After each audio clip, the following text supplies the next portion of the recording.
ഭാര്യ ഉണ്ടായിരിക്കെ ഓടി നടന്ന് വ്യഭിചരിക്കുന്ന മനുഷ്യരുണ്ട്. എല്ലാ കാലത്തും നിങ്ങളുടെ ആവേശവും ആനന്ദവും കൂടെ ഉണ്ടാവണമെന്നില്ല. ഇത്തരക്കാർക്ക് അല്ലാഹു ഭൂമിയിൽ നൽകുന്ന മഹാശിക്ഷയുണ്ട്. വയസ്സാങ്കാലത്ത്, വാർദ്ധക്യ സമയത്ത് ഭാര്യയിൽ നിന്നോ മക്കളിൽ നിന്നോ പോലും ഒരു സ്നേഹമോ പരിഗണയോ വാല്യൂസോ ലഭിക്കാതെ ഒരു അധപ്പതനത്തിന്റെ വാർദ്ധക്യമായിരിക്കും. ഭാര്യമാരുണ്ടായിരിക്കെ വ്യഭിചാരം ആഗ്രഹിക്കുന്ന ആണുങ്ങളൊക്കെ ഇത് പ്രത്യേകം മനസ്സിലാക്കുക. ജീവിതം വളരെ മനോഹരമായി തീരണമെങ്കിൽ വിശുദ്ധ ഖുർആൻ പറഞ്ഞതുപോലെ മനുഷ്യനായി നമ്മുടെ പാർട്ട്ണറെ അംഗീകരിക്കാൻ കഴിയണം. ഒരാൾക്ക്, ഒരു മനുഷ്യനെ നമുക്ക് കൊടുക്കാൻ കഴിയുന്ന ഏറ്റവും വലിയ പരിഗണന എന്താണെന്നറിയോ? അയാളെ മനുഷ്യനായി കാണലാണ്.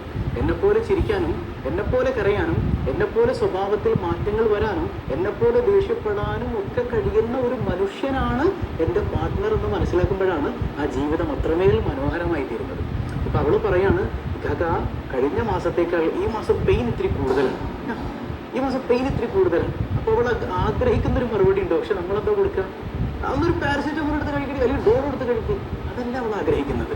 അവൾ ആഗ്രഹിക്കുന്ന ആ ഒരു ചേർത്തു പിടിക്കലുണ്ടല്ലോ, അത് കൊടുക്കാൻ കഴിയുമ്പോഴാണ് ആ ലൈഫ് മനോഹരമായി തീരുന്നത് എന്ന്